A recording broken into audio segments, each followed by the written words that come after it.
3 U.S. stock indices closed up bullish in June. Well, what would July have in store for the market?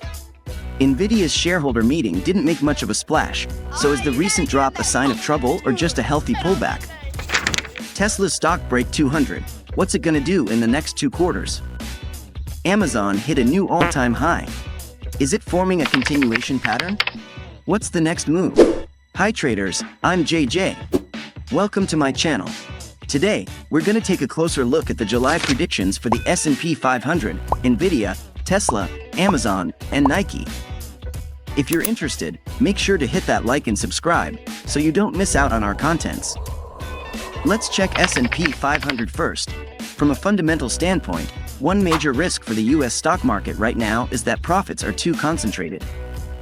Earnings are heavily focused on the Gen AI industry chain, and the market breadth is too narrow. It's just the same dozen or so stocks going up, all in one industry chain. This makes it easy for too much money to flow into a few stocks, causing a bubble. The second big risk for the second half of the year is the election. Historically, in years when the sitting president is running for re-election, the S&P tends to see noticeable pullbacks and volatility starting in mid-August. In November, as the election wraps up and uncertainty fades, stock prices usually bounce back.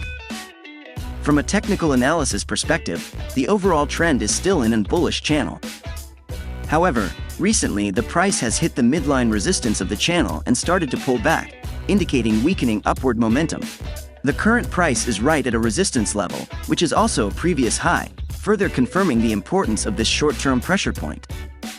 If the price can't break through this level, there's a high probability it will start to pull back in the short term. Alright, let's look at the individual stocks.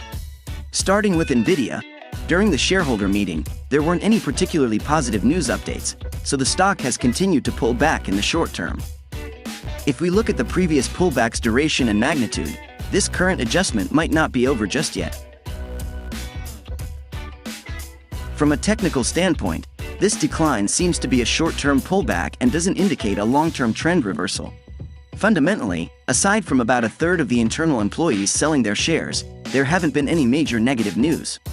So, in my opinion, long-term investors can continue to hold onto their shares. But in the short term, it's best to wait for the pullback to finish. Next up is Tesla. Tesla hasn't had any major positive news lately, but the stock price has busted through the previous high-volume trading zone, forming a head and shoulders bottom pattern. This indicates the start of a new upward trend. Personally, I'd set my sights on a profit target around $260. Let's take another look at Amazon. Fundamentally, Amazon is set to launch a low-price discount section similar to Temu, which has helped push the stock price past the strong resistance at $190 and led its market value to exceed $2 trillion for the first time. Technically, the stock has broken through the upper edge of a continuation triangle and is currently in the process of a pullback. If this pullback finds solid support, a new upward trend could begin. Finally, let's take a look at Nike.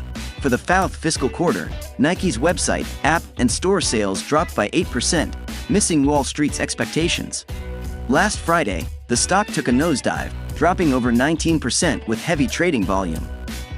So, is it time to buy the dip? Well, here's the scoop. The price is still moving in a bearish market. If we take a look at previous instances where the stock tanked with heavy volume, it's clear that unless the price breaks through the high of that big volume candlestick, it usually keeps sliding. So, if you're considering jumping in for a rebound, wait until the stock price busts through the high of that heavy volume day and see if it fills the gap. If it can't make that break, it's probably best to sit tight and wait for a better opportunity. That's all for today. If there's a stock you're interested in, leave a comment and give me a like. I'll cover it in the next video. Bye-bye.